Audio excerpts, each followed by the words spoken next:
So, I'll get started. I'm going to do hand hygiene first of all, put my gloves on because it's a process that generates, there's a good chance of coming into contact with patients' blood, so I'm going to make sure I've got hand hygiene and using standard infection control procedures. So, I've got my gloves on for that.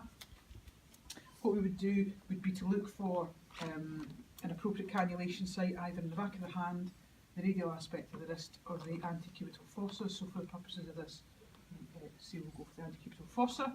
So I apply a tourniquet,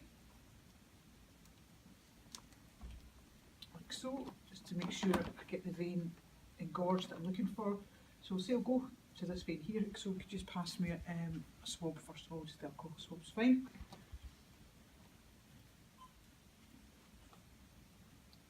That's great, thank you.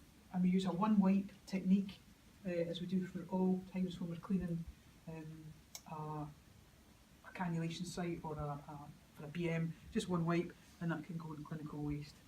Okay, so I'm happy with that. Could you now pass me just a blue cannula, please? That's it, so check the date and all that sort of thing, it's intact. It's the right size of cannula for the patient.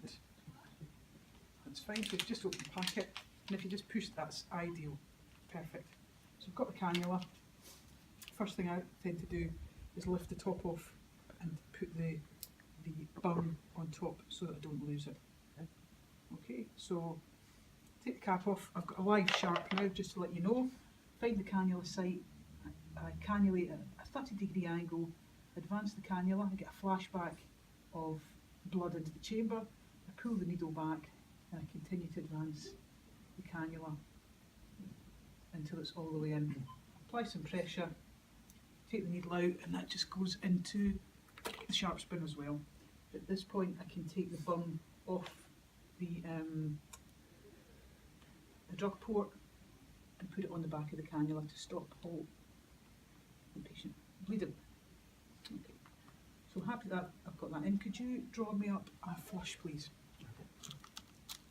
So while you're doing that, I'm actually going to just tape down the first part of the cannula. I'm not going to do it fully because I don't want to tape it all down and then possibly lose, tape it all down and then have to take the cannula out if it's not in place. But I'm going to use the two little strips that come in the IV dressing just to tape the cannula wings down. The reason I'm doing that is I don't want to accidentally pull the cannula out with the flush. So I'm just taping the wings down at the moment just so that they're in place. Okay, so sodium chloride. Let's check that with you. Yep, absolutely. Sodium chloride, 0.9%. It's sterile for IV use, 5 mils, and it's in day as well. That's fine. Okay, so I'll let you draw that up. So now that I've carried out the procedure and there's no blood, I can take my gloves off. I don't need the gloves anymore, so they can go into clinical waste. I can do hand hygiene again.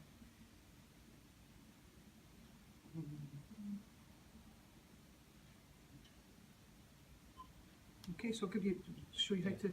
So we're going to take the needle cap off. So the needle's on the syringe.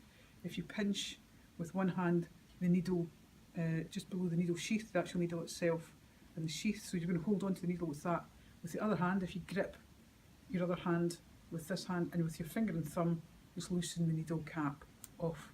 That way you're never going to pull the cap all the way off and recoil and stab yourself. So that needle cap is now loose for you.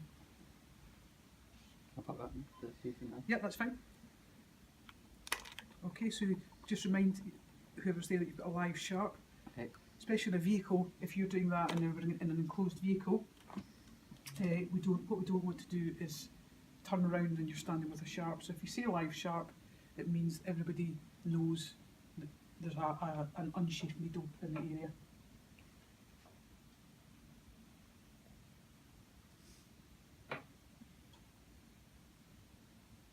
That's fine, that should do.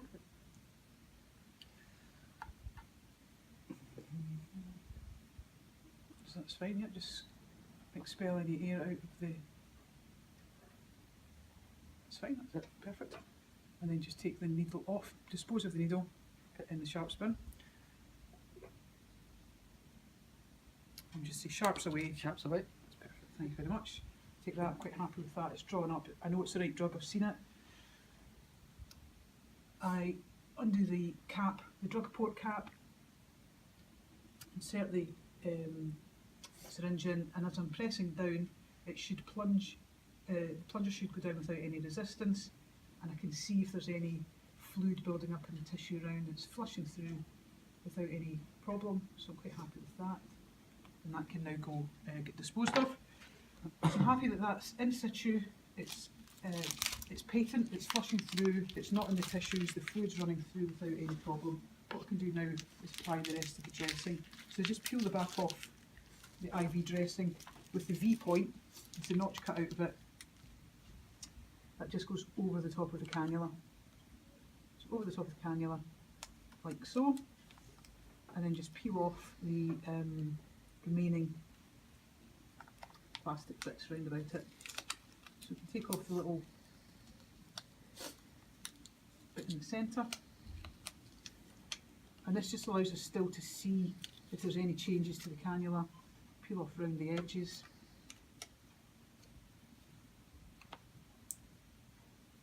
Like so.